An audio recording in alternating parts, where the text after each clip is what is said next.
जिस बहुपद के सर्वाधिघात 2 हो, जिस बहुपद के सर्वाधिघात 2 हो उसे द्विघात बहुपद कहते हैं। द्विघात बहुपद के 2 मूल होते हैं, कौन कौन? एक अल्फा होता है और दूसरा बीटा होता है। तो चलिए मैं शुरू करता हूं। यदि अल्फा और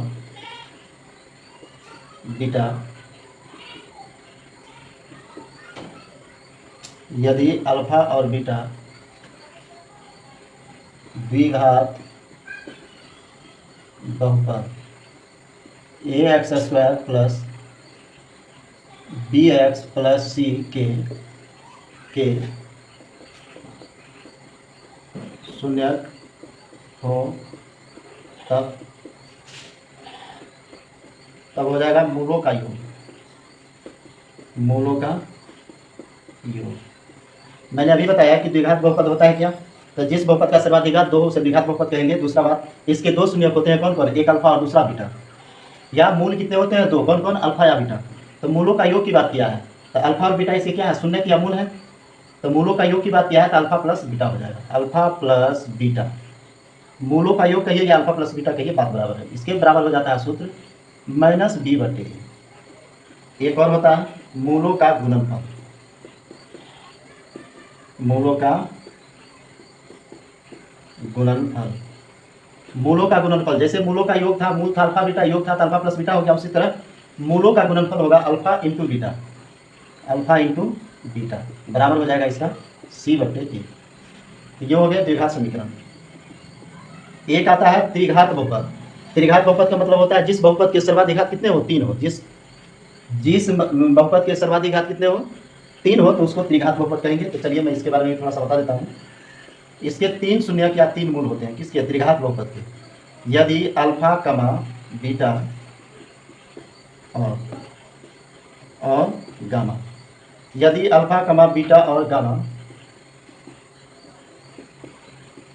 त्रिघात बहुपद ax³ हो जाएगा प्लस bx स्क्वायर हो जाएगा प्लस cx हो जाएगा प्लस d हो जाएगा के शून्यक हो, तब इसमें हो जाएगा alpha plus beta plus gamma बराबर हो जाएगा माइनस बी बटे ए।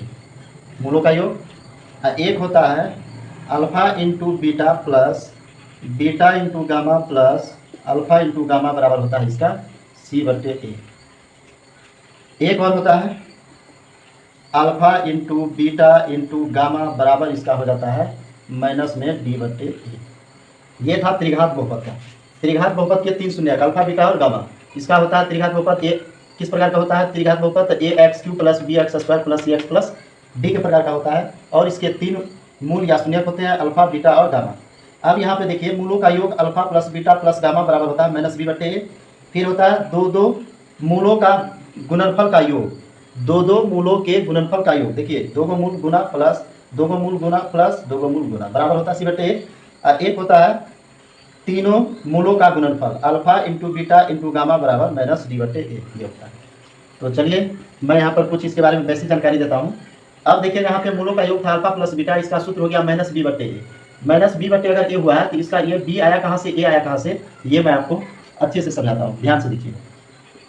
मान लीजिए ये द्विघात बहुपद था, ax स्क्वायर प्लस bx और प्लस c बराबर 0 के प्रकार का होता है द्विघात बहुपद, आपको भी पता है। अब इसमें ए बी सी का मान हम यहाँ अल्फा प्लस बीटा अगर निकालेंगे तो ए बी सी का मान लाएंगे कहाँ से? तो देखिए इसी प्रकार से आप द्विघात बहुपद बना लीजिए। जैसे यहाँ देखिए मैं क्या कर रहा हूँ, मान लीजिए 9x स्क्वायर है यहाँ प्लस 6x है अब प्लस 3 बराबर 0 दे दिया है। अब इसमें देखिए a बराबर क्या होगा, b बराबर क्या होगा और c बराबर क्या होगा, यहाँ पे मैं अच्छे से समझा रहा हूँ आपको। अब देखिए x स्क्वायर यानी x स्क्वायर तो मिल गया क्योंकि द्विघात बहुपद है, इस प्रकार का होता है। यहाँ पर मैंने द्विघात बहुपद बना दिया क्योंकि सर्वाधिघात इसका कितना है 2। अब देखिए x स्क्वायर तो मिल रहा है, यहाँ a के स्थान पे 9 मिल रहा है, इसका मतलब a का मान कितना हो जाएगा 9।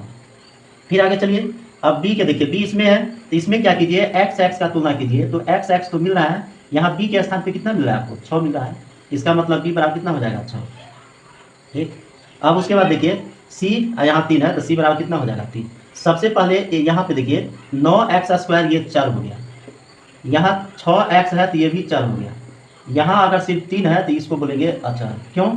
क्योंकि जिसमें एक्स लगा होता है वह चर में गिनती आता है। यहाँ देखिए 9x² एक्स लग गया तो चर हो गया, 6x एक्स लग गया तो चर हो गया, 3 में एक्स नहीं लगा तो ये अचर हो गया, यानी सी क्या है, अचर है।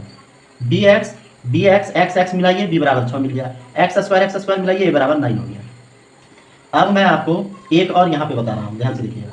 अब यहाँ पर मैं आपको बताता हूँ फिर एक बार तुलना करके, ax² minus b x minus c, यहाँ तो प्लस में ही होगा बराबर 0। अब मैं समीकरण बना देता हूँ, जैसे 4x² माइनस 3x माइनस 2 बराबर अगर 0 रहे तब a बराबर कितना होगा, b बराबर कितना होगा, c बराबर कितना होगा, ये मैं आपको समझा रहा हूँ। अब देखिए x² मिल गया, यहाँ a है यहाँ 4 है, तो a का मान कितना हो जाएगा 4, a का मान कितना हो जाएगा 4 हो जाएगा। अब देखिए यहाँ पे x मिल रहा है, b बराबर 3 मिल रहा है, लेकिन सावधान यहाँ पे देखिए माइनस लगा है इसके पीछे, इसका अर्थ हो गया ये -3 में होगा। कहने का अर्थ ये हो गया जो प्लस में है प्लस में मान होगा, जहाँ जहाँ प्लस है प्लस में, जहाँ जहाँ माइनस है माइनस में मान होगा। अब देखिए यहाँ पे c बराबर 2 लेकिन माइनस लगा है तो -2 हो जाएगा। मुझे उम्मीद है कि आप ये अच्छे से समझ गए होंगे। चलिए मैं इसको साफ कर देता हूँ और आगे इसमें बता दूँगा। अब त्रिघात बहुपद का देखिए, त्रिघात बहुपद का मैं यहाँ पे त्रिघात बहुपद लिख देता हूँ, ax³ plus bx² plus cx plus d बराबर होता है 0 के बगल में। अब इसका तुलना मैं करवा रहा हूँ, जैसे 2x³ हो गया, 7x² हो गया, प्लस 4x हो गया, अब प्लस में 3 बराबर 0 हो गया। अब इसमें देखिए a b c, जैसे यहाँ देखिए a लगा, यहाँ पे b लगा, c लगा, d लगा, यानी a b c d तीनों चारों का मान आएगा इसमें। अब देखिए a बराबर क्या हो जाएगा, x तो मिल गया, यहाँ a बराबर क्या हो जाएगा 2 हो जाएगा। जैसे मैं द्विघात बहुपद में बताया था सेम वैसे यहाँ भी करना है। यहाँ x² मिल रहा है तो b बराबर कितना हो जाएगा 7, तो 7 हो गया। अब देखिए x मिल रहा है, c यहाँ 4 है, c के स्थान पे 4 है, तो c बराबर क्या हो गया 4। एक बात और याद रखिएगा कि द्विघात बहुपद में c में x नहीं लगा हुआ था, इसीलिए वह क्या हुआ था, अचर हो गया था। इसमें चर है क्योंकि x लगा है, अचर इसमें d होता है। त्रिघात बहुपद में d अचर होता है क्योंकि d में x नहीं लगा हुआ है। अब देखिए x मिल गया, c बराबर 4 हो गया, ठीक, ये भी मिल गया। यहाँ अचर पद हो गया क्योंकि x नहीं लगा है, तो d का मान जितना है उतना हो जाएगा, यानी d बराबर कितना हो जाएगा 3 हो जाएगा। हो गया। एक और मैं बताता हूँ आपको, देखिए ध्यान से। अब यहाँ पे जैसे ax³ plus bx² plus cx plus d बराबर क्या होता है 0 के बगल का। अब यहाँ पर एक समीकरण और मैं ले लेता हूँ,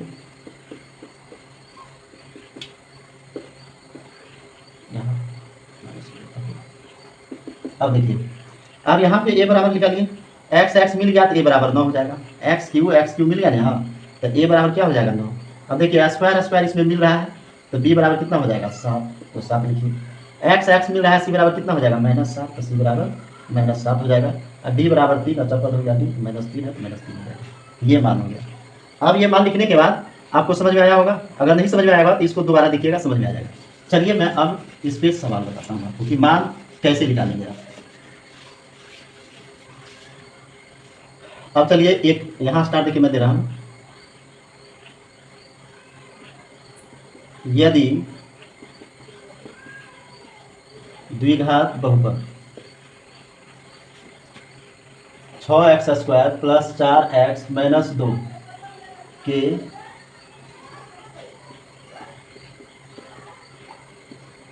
शून्यक हो तो मूलों का योग तथा मूलों का गुणनफल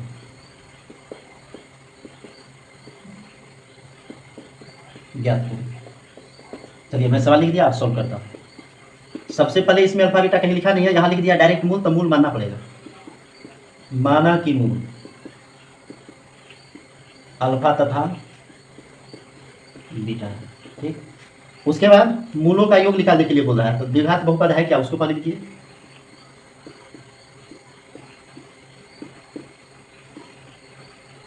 द्विघात बहुपद है 6x² प्लस 4x माइनस 2 अब बराबर 0। अब इसमें a b c का तुलना करके निकाल लीजिए, ax² plus bx plus c से तुलना करके a b c का मान निकालिए। तो a बराबर आपको मैंने बताया था क्या हो जाएगा 6, b बराबर क्या हो जाएगा 4, c अचर पद है -2 लगा है -2 हो जाएगा। अब मूलों का योग, मूलों का योग में आपको पता होगा कि अल्फा प्लस बीटा को यह मूलों का योग बोलते हैं। क्या बोलते हैं, मूलों का योग। किसको, यहाँ देखिए, मूलों का योग अल्फा प्लस बीटा, इसके बराबर सूत्र हो जाता है माइनस में b या बटे में a।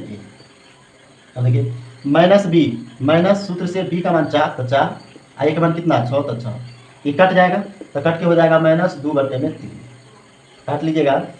फिर यहाँ देखिए मूलों का गुणनफल, गुणनफल मतलब क्या होता है अल्फा इंटू बीटा बराबर, देखिए यहाँ मूलों का गुणनफल इतना लिखिए चाहे डायरेक्ट कोष्ठ वाला लिख दीजिए, इतना लिखिए चाहे कोष्ठ वाला लिख दीजिए, बात बराबर है। यहाँ मैं दोनों लिख के समझाने के लिए मैंने दोनों लिखा।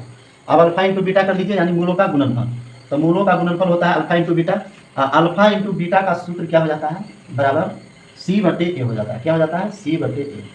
अब ध्यान से देखिए सी का मान कितना है, सी का मान -2 है तो -2 लगाइए, अब बट्टे में ए का मान कितना है 6 तो 6 लगाइए, ये भी कटेगा तो -1/3 आंसर हो जाएगा, ये होगा आपका आंसर।